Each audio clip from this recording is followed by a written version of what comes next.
Good evening दोस्तों आप सभी के लिए। और जैसा कि दोस्तों आप स्क्रीन पर देख रहे हैं आरआरबी एएलपी एंड टेक्नीशियन 2018।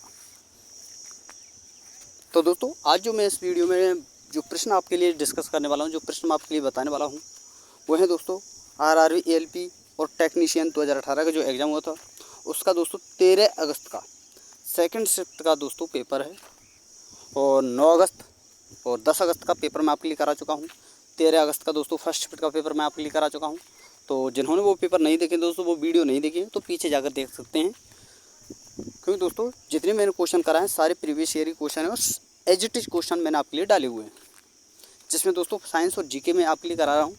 और जो मैं ये प्रश्न मैं आपके लिए करा रहा हूँ दोस्तों, देखिए एएलपी के लिए तो इम्पोर्टेंट है ही, और एएलपी टेक्नीशियन का जो एग्ज़ाम होने वाला है जिसमें दोस्तों 40 नंबर के केवल दोस्तों साइंस है, उसे भी दोस्तों यहाँ से आप कंप्लीट कर सकते हैं और बेहतर आपके लिए होने वाला है। ये सारा का सारा जो कंटेंट मैं आपके लिए उपलब्ध करा रहा हूँ बेहतर आपके लिए होने वाला है। तो दोस्तों जो भाई एएलपी हो, चाहे एएलपी टेक्नीशियन हो, चाहे ग्रुप डी हो, एनटीपीसी हो, आरआरबीजे हो, किसी की भी तैयारी कर रहे हो तो दोस्तों इन क्लासों को ज़रूर लिया करें, क्योंकि दोस्तों सभी एग्जामों के लिए इंपॉर्टेंट होने वाली है। और दोस्तों जब आपकी एएलपी टेक्नीशियन क्लासें ख़त्म हो जाएंगी उसके बाद मैं आपको दोस्तों ग्रुप डी की, एनटीपीसी, एएलपी टेक्नीशियन, यानी दोस्तों प्रीवियस ईयर के जितने भी सारे एग्जाम इनके पूछे गए हुए हैं दोस्तों, उन सभी एग्जामों के दोस्तों प्रीवियस ईयर के जो है क्वेश्चन मैं आपके लिए कराने वाला हूँ हर शिफ्ट का। और दोस्तों सुबह में आपके लिए करंट अफेयर का वीडियो डाल देता ही हूँ। सुबह 8 बजे आपके लिए वीडियो डाल दी जाती है। और हर रविवार को आपको दोस्तों जीके का एक टॉपिक भी कंप्लीट कराया जाता है। तो दोस्तों सारी चीज़ें बेस्ट आपके लिए उपलब्ध कराने वाला हूँ। बशर्ते आपको चैनल को सब्सक्राइब कर लेना है और साथ में वाला बेल आइकन, ताकि मैं जो वीडियो डालूँ सभी का नोटिफिकेशन सबसे पहले दोस्तों आपके पास पहुँच सके। तो चलिए दोस्तों अब वीडियो को शुरू करते हैं और देखते हैं दोस्तों कैसे कैसे प्रश्न पूछे गए हैं, क्या क्या प्रश्न बने हैं।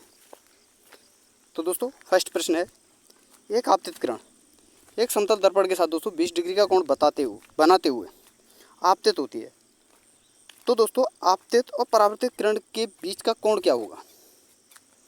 तो देखिए दोस्तों, मान लीजिए एक समतल दर्पण है ऐसे, एक है दोस्तों आपतित किरण ये आई, ये है दोस्तों परावर्तित किरण, ये मतलब लौटकर वापस जाना। परावर्तन किसी आपतित किरण का दोस्तों किसी सतह से टकराकर वापस दूसरे रास्ते को चले जाना या उसी रास्ते में चले जाना, वो होता है दोस्तों परावर्तित।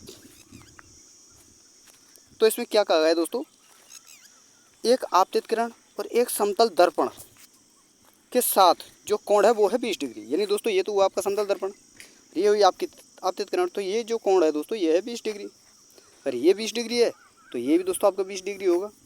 अब पूछा क्या है दोस्तों, आपतित और परावर्तित किरणों के बीच का कोण, यानी ये वाला कोण पूछा है इसमें। और ये पूरा कोण जो होता है दोस्तों ये 180 डिग्री का होता है, आप सभी को पता ही है। 20 ये हुआ, 20 ये हुआ, 40 घटा दिए दोस्तों, 180 में 40 गई तो 140 आपका सही आंसर होगा। यानी दोस्तों ऑप्शन नंबर 1 आपका सही आंसर होगा। अगला प्रश्न है दोस्तों प्रश्न नंबर, और यह है दोस्तों, निम्न जानवरों से कौन सा एक सरीसृप वर्ग से संबंधित नहीं है। तो देखिए दोस्तों, मगरमच्छ सरीसृप से है, सांप, कछुआ, ये भी आपको याद रखना है दोस्तों। टर्टाइल जो होता है दोस्तों ये सरीसृप में आता है, ये आपको याद रखना है। मेंढक नहीं आता दोस्तों, ऑप्शन नंबर 3 आपका सही आंसर होगा। अगला प्रश्न है दोस्तों, और ये है आपका, यदि किसी वस्तु का वेग इसके प्रारंभिक वेग से दोगुना हो जाता है तो इसकी गतिज ऊर्जा इसकी प्रारंभिक गतिज ऊर्जा का n गुना हो जाती है, तो n का मान क्या है। तो देखिए दोस्तों, गतिज ऊर्जा का जो फॉर्मूला है वो है दोस्तों आपका 1/2 mv²। पहले तो था दोस्तों ये, अब कितना हो गया दोस्तों 1/2 m, वेग हो गया दोस्तों दोगुना, यानी 2 दूनी 4।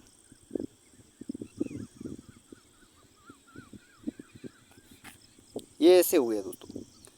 अब पहले तो था दोस्तों ये इतना, अब हो गया दोस्तों ये इतना, यानी 4 गुना। तो ऑप्शन नंबर 1 आपका सही आंसर होगा। अगला प्रश्न है दोस्तों, और इसमें पूछा गया है, निम्न में से कौन सा कथन गलत है। तो दोस्तों गलत कथन आपको बताना है।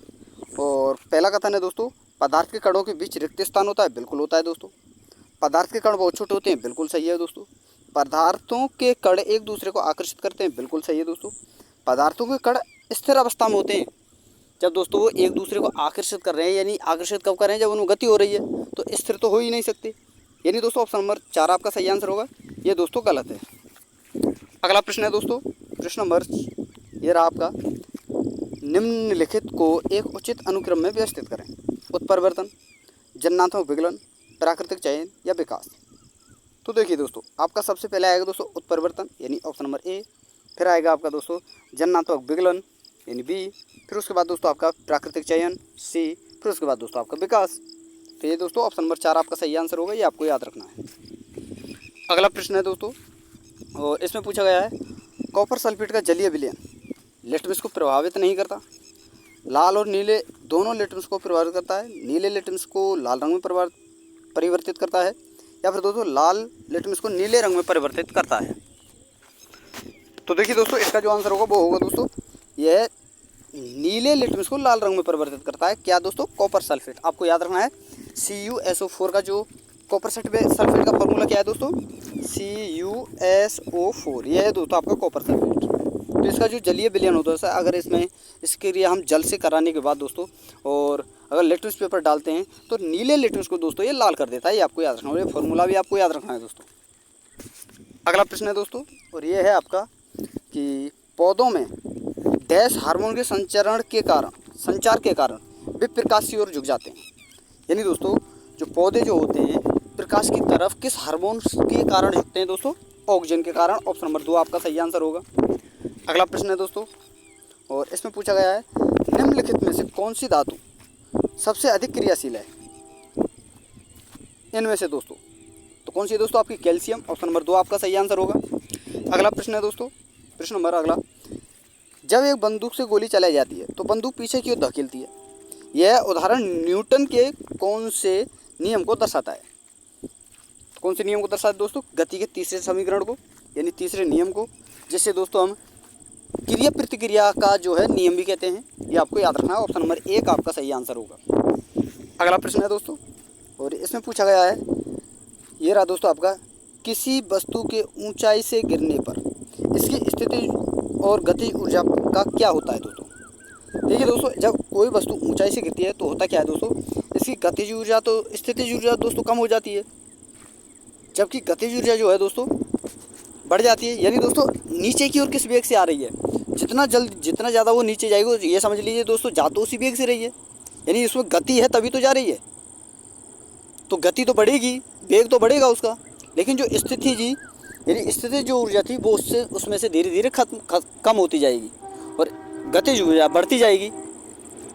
तो दोस्तों ऑप्शन नंबर 1 आपका सही आंसर होगा। यानी दोस्तों इसकी स्थिति ऊर्जा जो है कम हो जाती है, जबकि गतिज ऊर्जा बढ़ जाती है। अगला प्रश्न है दोस्तों, और प्रश्न नंबर 12 कि नाइट्रोजन परमाणुओं से न्यूट्रॉनों की संख्या क्या होगी? तो नाइट्रोजन में न्यूट्रॉनों की संख्या होती है दोस्तों आपकी 7। ऑप्शन नंबर 2 आपका सही आंसर होगा। अगला प्रश्न है दोस्तों, प्रश्न नंबर 13, आंध्र प्रदेश के दक्षिणी भाग में स्थित कोलेरू झील 2 नदियों के डेल्टा पर स्थित है। ये 2 नदियाँ जो हैं कौन सी हैं? तो कौन सी है दोस्तों? कृष्णा और गोदावरी। यानी दोस्तों गोदावरी और कृष्णा। ऑप्शन नंबर 4 आपका सही आंसर होगा। और अगला प्रश्न है दोस्तों, और इसमें पूछा गया है, शुष्क लिटमस पेपर पर शुष्क HCl गैस की क्या क्रिया होती है? तो क्या क्रिया है दोस्तों?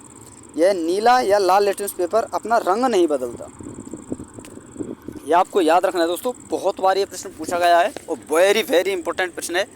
आपसे पूछा जाता है कि अगर हम दोस्तों शुष्क लिटमस पेपर पर शुष्क HCl गैस अगर हम डालें तो क्या प्रभाव पड़ता है? तो देखिए दोस्तों, नीला या लाल लिटमस पेपर जो होता है अपना रंग नहीं बदलता। यानी दोस्तों इसमें किसी प्रकार की क्रिया नहीं होती, ये आपको याद रखना है। अगला प्रश्न है दोस्तों, प्रश्न नंबर 15, और इसमें पूछा गया है कि विद्युत प्रवाह को मापने के लिए निम्न में से कौन सा यंत्र जो है प्रयोग में लिया जाता है? तो कौन सा लिया जाता है दोस्तों? ऑप्शन नंबर 3 आपका सही आंसर होगा, एमीटर। अगला प्रश्न है दोस्तों, प्रश्न नंबर 16, और इसमें पूछा गया है, धार्मिक सुधार के क्षेत्र में उनकी सबसे बड़ी उपलब्धि ब्रह्म सभा और दोस्तों ब्रह्म समाज की स्थापना थी। वह कौन थे दोस्तों? यानी दोस्तों सीधा सीधा आपसे ये पूछना चाहता है ब्रह्म सभा और ब्रह्म समाज की जो स्थापना है वो किसने की? तो किसने की दोस्तों? राजा राममोहन रॉय ने। ऑप्शन नंबर 4 आपका सही आंसर होगा। अगला प्रश्न है दोस्तों प्रश्न नंबर 17 और इसमें पूछा गया है एक ध्वनि तरंग की आवृत्ति 4 किलो हर्ट्ज है और तरंग दैर्घ्य 40 सेंटीमीटर है, तो ध्वनि तरंग द्वारा 3.2 किलोमीटर की दूरी तय करने में कितना समय लगेगा? तो कितना लगेगा दोस्तों? देखिए 4 किलो हर्ट्ज को अगर हम किलो में बदलें तो क्या होगा दोस्तों? आपका हो जाएगा 4/1000।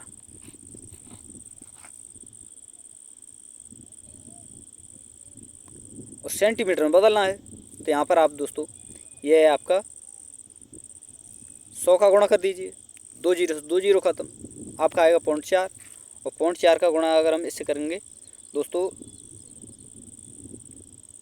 3.2 से, तो आपका आंसर जो आएगा दोस्तों वो आएगा 2.2 सेकेंड।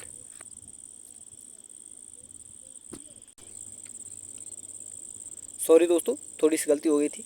देखिए सीधा आपका जो आंसर होगा सीधा सीधा मैं आपके लिए बता देता हूँ, यानी जो तरंग दैर्घ्य सॉरी दोस्तों जो आपका समय जो निकाला जाता है यानी ध्वनि का जो फॉर्मूला होता है दोस्तों वो होता है आपका आवृत्ति इंटू तरंग दैर्घ्य। तो इसका जो हम इंटू कर देंगे किलो हर्ट्ज का गुणा दोस्तों सेंटीमीटर से करेंगे तो होगा क्या ये, तो आपका जो है दोस्तों वो आएगा 160 के समथिंग, यानी दोस्तों सॉरी 160 ही आएगा, 40 इंटू 4 करेंगे हम तो आ गई ध्वनि। और ध्वनि की दूरी क्या है दोस्तों? 3.2 किलोमीटर की दूरी तय करने में कितना समय मिलेगा? यानी दोस्तों 32/0.2 है दोस्तों ये, और ये है आपका 160, तो 1 जीरो और बढ़ा देंगे 16 एकम 16, 16 दूनी 32 और ये सेंटीमीटर से दोस्तों यहाँ पर देखिए अगर हम गुणा करेंगे 100 का, यानी दोस्तों ये भी सेंटीमीटर में वो भी सेंटीमीटर में, 200 जीरो से 2 जीरो कट जाएंगे तो बचा क्या 2, यानी 2 सेकंड आपका सही आंसर होगा। ऑप्शन नंबर 2 आपका सही आंसर होगा, ये आपको याद रखना है। अगला प्रश्न है दोस्तों प्रश्न नंबर 18 और इसमें पूछा गया है युग्मक संलयन को किसके रूप में परिभाषित किया गया है? तो किसके रूप में दोस्तों? अंडे के साथ शुक्राणुओं में से एक का संलयन, जो युग्मक संलयन जो है उसे परिभाषित किस प्रकार किया गया दोस्तों? कि अंडे के साथ शुक्राणुओं में से एक का संलयन। ऑप्शन नंबर 4 आपका सही आंसर होगा। अगला प्रश्न है दोस्तों प्रश्न नंबर 19 और इसमें पूछा गया है कौन सा रेडियोधर्मी तत्व नहीं है? तो कौन सा नहीं है दोस्तों? रेडियोधर्मी टाइटेनियम, ये आपको याद रखना है दोस्तों। ऑप्शन नंबर 3 आपका सही आंसर होगा। जबकि दोस्तों यूरेनियम, प्लूटोनियम, थोरियम ये आपके रेडियोधर्मी तत्व हैं, आपको याद रखना है।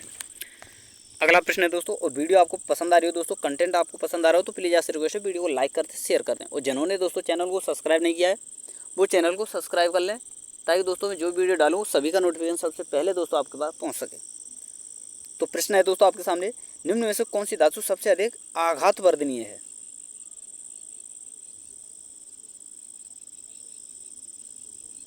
तो कौन सी है दोस्तों आपकी? तन्यता वाली अलग होती है दोस्तों, आघात वर्धनीयता अलग होती है। तो आघात वर्धनीयता है दोस्तों आपकी सोडियम।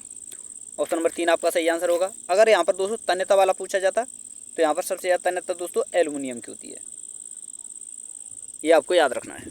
अगला है दोस्तों और प्रश्न है आपका कि आधुनिक आवर्त सारणी में तत्वों को किस आधार पर व्यवस्थित किया गया है?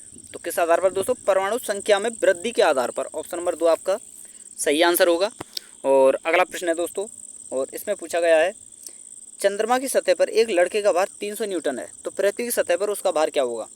तो देखिए दोस्तों जो पृथ्वी का जो द्रव्यमान होता है वो दोस्तों सॉरी दोस्तों चंद्रमा का जो द्रव्यमान होता है वो दोस्तों पृथ्वी के द्रव्यमान का कितना होता है दोस्तों? आपका 1/6। तो चंद्रमा पर लड़के का भार कितना है दोस्तों? 300 न्यूटन। तो पृथ्वी को कितना होगा दोस्तों? 1/6 का गुणा कर लेंगे तो ऊपर 6 ऊपर चला जाएगा, इंटू 6 करेंगे तो 6 1800। ऑप्शन नंबर 3 आपका सही आंसर होगा। अगला है और अंतिम प्रश्न है दोस्तों इस वीडियो का कि 4 तत्वों की परमाणु संख्याएं F9, P15, Cl यानी दोस्तों क्लोरीन आपका 17, ऑर्गन 18 है।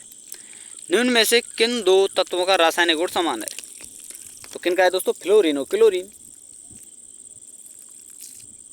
तो दोस्तों ऑप्शन नंबर 4 आपका सही आंसर होगा, ये आपको याद रखना है।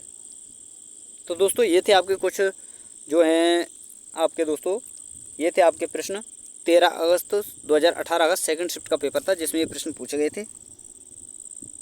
तो दोस्तों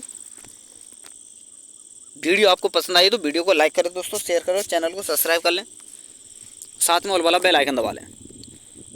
तो थैंक यू दोस्तों, धन्यवाद। फिर मिलते हैं उसी एक नई वीडियो के साथ, यानी दोस्तों 13 अगस्त की थर्ड शिफ्ट के पेपर के साथ। तो थैंक यू दोस्तों, धन्यवाद।